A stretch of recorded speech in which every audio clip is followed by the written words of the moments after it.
지금 중국 내에서는 K-팝 스타를 포함해서 연예계 팬덤 문화에 대한 규제가 광범위하게 벌어지고 있습니다. 특정 연예인들의 출연을 통제할 수 있는 방침을 세우고 BTS 지민을 포함한 연예인들의 팬클럽에 대해서도 계정을 차단하고 나선 건데요. 중국 정부가 이 시점에 연예 산업을 규제하는 이유는 뭘까요? 이우견 서강대 중국문화학과 교수와 함께 자세히 짚어보겠습니다. 어서 오세요. 네, 어서 오십시오. BTS 지민의 중국 팬클럽 웨이버 계정을 정지한 사실이 지금 알려졌습니다. 네. 그리고 K-팝 스타뿐만이 아니라 이미 많은 연예인 팬클럽에 대해서도 적극적인 규제에 나서고 있다고요? 네. 뭐 최근 며칠 사이에 중국 뉴스를 보면 이렇게 살생부, 그러니까 이제 블랙리스트. 네. 그래서 이미 몇 명이 낙마를 했다. 네. 네, 이미 그 낙마한 사람의 리스트, 그리고 앞으로도 아마 출연이 불가능할 것이다. 이런 리스트까지 돌고 있는 형편이죠. 네. 우리나라 연예인들, 그러니까 K-팝 연예인들에 대해서도 마찬가지인 거죠. 네. 그러니까 이제 중국 연예계 전체, 그러니까 연예계 출연자들 산업 전반을 이제 다 잡는 것이기 때문에 네. 여기에 이제 한류 팬들, 그 다음에 한류 스타들도 들어가 있는 거죠. 예, 저기 보면 BTS, 엑소, 아이유 모두 정지당했습니다. 팬클럽 계정을 아예 막아버린 거예요? 그러니까 웨이보라든가 예. 이제 팬클럽들이, 그러니까 중국판 트위터라든가 팬클럽들이 주로 활동하는 이제 공간들, 그걸 차단해 버리는 거죠. 네, 중국 정부가 그렇게 차단하는 이유가 있을 거 아니에요. 가장 큰 이유가 어디에 있는 겁니까? 최근에 이제 그 짧게 보면 연예계만 이제 대상으로 연예계에 이제 어떤 좋지 않은 분위기를 잡겠다. 그러니까 탈세부터 시작을 해서 여러 가지 좋지 않은 스캔들이라든가 여러 가지 이제 도덕적으로 사회적으로 지탄받는 문제들을 이제 바로잡겠다 하는 건데, 크게 보자면 이제 알리바바라든가 이런 시장에 대한 중국 공산당과 중국 정부가 이제 적극적으로 개입하는 흐름. 이제 이런 큰 흐름하고 같이 간다고 봐야 돼요. 그렇군요. 예. 그렇군요. 저희가 앞서서 팬클럽의 계정을 차단했다 이렇게 이야기를 했는데 사실 중국의 팬덤 문화가 어떻길래 중국 정부가 이렇게까지 차단에 나선 건가 하는 생각도 들기도 하거든요. 이 팬덤 문화가 문제 있다라는 것이 계속해서 나왔어요. 그러니까 이제 이전부터 청소년들이 너무 과잉 활동을 한다 이런 게 굉장히 많았는데 그 팬클럽 경제 보고서까지 나올 정도입니다. 그게 중국만의 문제는 아니잖아요. 그렇죠. 전 세계적으로 전 세계적으로 그렇죠. 유행이라고 할 수 있죠. 문제가 아니고요. 그런데 이제 중국에서는 이게 이제 새로운 현상인 거죠. 팬클럽이 이렇게 하나의 경제 축을 담당할 정도로 많이 모여서 팬클럽 경제라고 하는 말이 생겨날 정도로 이제 중국 경제 굉장히 큰 요소로 작용을 하고 있는데, 한 조사에는 약 17조, 우리 돈으로 17조 가량이라고 얘기를 합니다. 그러니까 어마어마한 규모인 거죠. 중국 입장에선, 중국 정부 입장에선 이게 너무 새로워서 규제를 할 수밖에 없는 상황인 겁니까? 글쎄 이제 부모들은 상당히 여기에 이제 우려를 하지 않겠어요? 그 한 조사를 보면은 약 15%의 학생들, 그러니까 이게 팬클럽을 좀 활동을 활발하게 하는 사람들은 10대 후반 또는 20대 초반의 학생들일 텐데, 월 평균, 그러니까 우리 돈으로 100만 원가량을 쓰는, 90만 원에서 100만 원가량 쓰는 사람들이 한 15% 정도 된다고 그래요. 그리고 14% 정도, 한 2% 정도는 자기 번 돈보다 더 많이 쓴다는 거죠. 그렇군요. 그래서 BTS 지민 생일 모금을 벌였는데 1시간 만에 4억 원을 모았다고 하니까요. 이제 수도 많고 그 사람들이 워낙 그 인구 규모가 크기 때문에 이제 그 규모가 엄청난 거죠. 근데 그게 또 중국 정부가 이제 믿게 보는 것은 중국 내에 있는 연예인한테만 그렇게 투자하면 괜찮은데 이제 해외 연예인에게도 그런 만큼 이제 어떻게 보면 낭비하고 있다 이렇게 보는 거죠. 그러니까 돈도 새어 나간다. 그렇죠. 그러면서도 사실 돈을 그만큼 쓴다라고 하는 거는 대중에게도 그만큼 좀 영향을 미칠 수 있다라는 걸 뜻하기 때문에 중국 정부가 견제하는 건 아닌가 하는 생각도 들거든요. 중국은 기본적으로 사회주의 국가죠. 그러니까 어떤 개별 기업이든 또는 시장이든 연예인이든 당과 국가의 영향력을 넘어설 수는 없습니다. 그러니까 그 안에서 관리돼야 되는 거죠. 예를 들어서 이제 알리바바가 제일 첫 타겟이 됐던 거는 알리바바의 경제 권력이 중국 정부와 공산당을 넘어설 수도 있겠구나라는 생각을 한 거죠.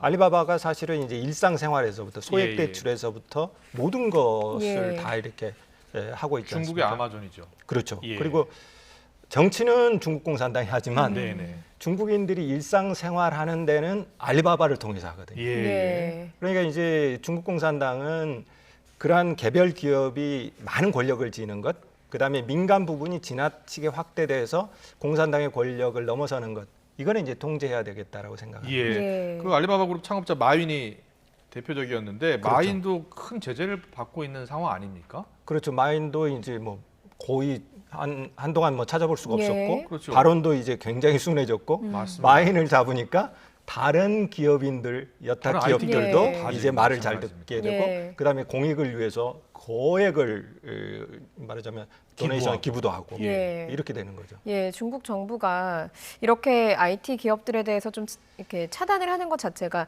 이유가 이렇게 이야기를 하더라고요. 공정 경쟁은 사회주의 시장 경제를 개선하고 공동 부유를 촉진하기 위해서 필요하다. 이렇게 설명을 하고 있더라고요. 네, 이게 그러니까 우리 입장에 좀 이해가 잘 안 됩니다. 사회주의라는 간판을 어쨌든 걸고 있는 예. 거죠. 근데 이제 우리가 중국 가서 지금 이렇게 직접 보거나 보면 중국은 사실 사회주의라는 느낌이 안 들어요. 그렇죠. 근데 예. 어쨌든 중국 공산당의 최종 목표는 사회주의입니다. 그리고 덩샤오핑도 선불론을 얘기했어요. 특정 지역, 특정 사람들이 먼저 부자가 되는 것을 용인해야 된다. 이게 선불론이죠. 예. 근데 덩샤오핑도 결국은 공동 부유로 가야 된다라고 얘기를 했죠. 네. 아, 그러니까 이제 선불론은 공동 부유로 가기 위한 과도기의 어떤 이정표인 거죠. 그러니까 지금 중국 공산당은 이 이정표보다도 지금 과도기적 이정표보다도 최종 목표를 더 강조하는 거죠. 예. 여기 사이에 이제 균열이 일어나는 거죠. 그렇군요. 예.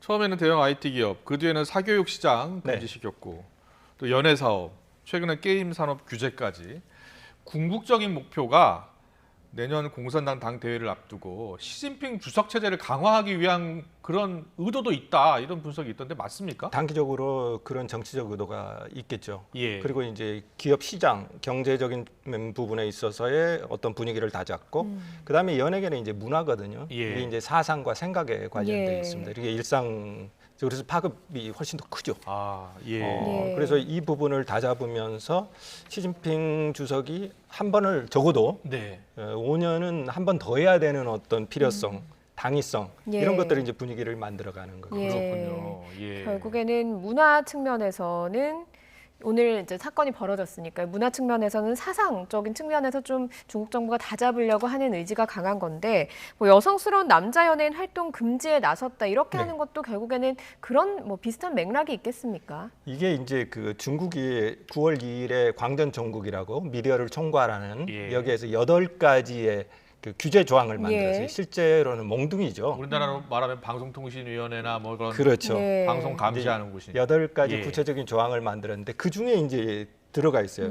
사망에 이제 모든 것을 예능화하지 마라. 예. 그러니까 이제 재밌는 것만 하지 마라. 아. 도덕적으로 옳은 것, 그다음에 바람직한 거를 해라 이런 거거든요. 예. 이 조항 중에 남성 연예인들이 지나치게 여성스럽게 화장을 하고 여성스러운 몸짓과 말짓 이걸 하는 걸 하지 마라. 이걸 이제 양파오라고 하는데 네. 8개 조항을 저렇게 내놨더라고요. 네. 예. 주요 조항을 보면 화장 금지도 있고요. 네. 그렇죠? 부도덕한 인사 금지, 연예인 자녀 출연 프로그램 금지도 있네요. 그러니까 저 화장 금지는 예. 일반적인 화장이 아니라 남성 남자가, 연예인이 네. 여성스러운 화장을 하지 네. 말라는 겁니다. 고액의 출연료도 억제하고. 네, 네. 네. 그리고 이제 지나치게 순위를 매기는 거 하지 말고 예. 오디션 프로 하지 말라.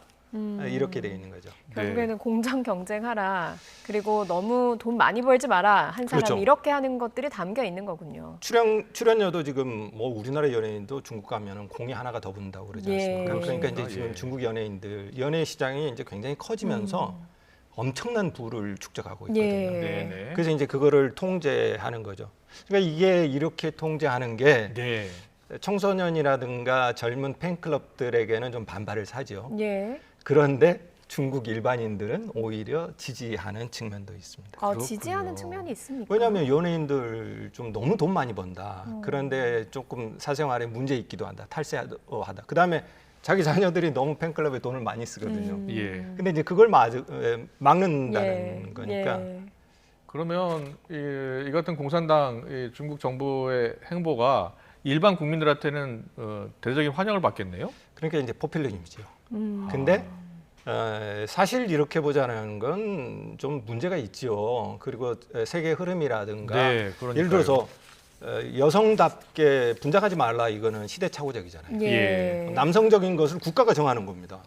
그 예. 말투나 그다음에 옷차림을 이런 거 하지 말아라. 예. 이걸 국가가 당이 정하는 게 지금 시대 흐름하고 완전히 역행하는 시대착오적인 거죠. 예. 예. 그런데도 불구하고 대중적인 지지를 받는다는 이유로 이 흐름이 조금 지속될 수도 있습니다. 예. 교수님 이렇게 되면 사실 우리나라도 앞서 말씀하신 대로 우리나라 연예인들이 중국에 가면 공이 하나 더 붙을 정도로 경제적인 이득을 얻는다라고 얘기를 하셨고 그로 인해서 파생되는 경제적 이익도 있잖아요. 네. 그렇게 되면 사실 우리도 좀 영향을 받지 않을까 싶거든요. 그렇습니다. 이제 저게 우리 K-팝이라든가 우리 한류 스타들만을 타겟으로 한 건 아니거든요. 예. 그렇지만 중국 연예 시장에서 한류의 비중이 굉장히 크기 때문에 지금 이미 팬클럽 한류 스타들의 팬클럽이 봉쇄됐듯이 이 영향을 크게 받겠죠. 예. 네. 특히 이제 우리나라 연예 산업이 전략을 다시 세워야 될 필요가 있습니다. 그렇군요. 우리나라 연예산업 전략도 새롭게 세워야 될 때가 왔다라고 지적해 주셨습니다. 예. 지금까지 이우견 서강대 중국문화학과 교수와 함께 이야기 나눠봤습니다. 잘 들었습니다, 교수님. 고맙습니다. 네, 고맙습니다.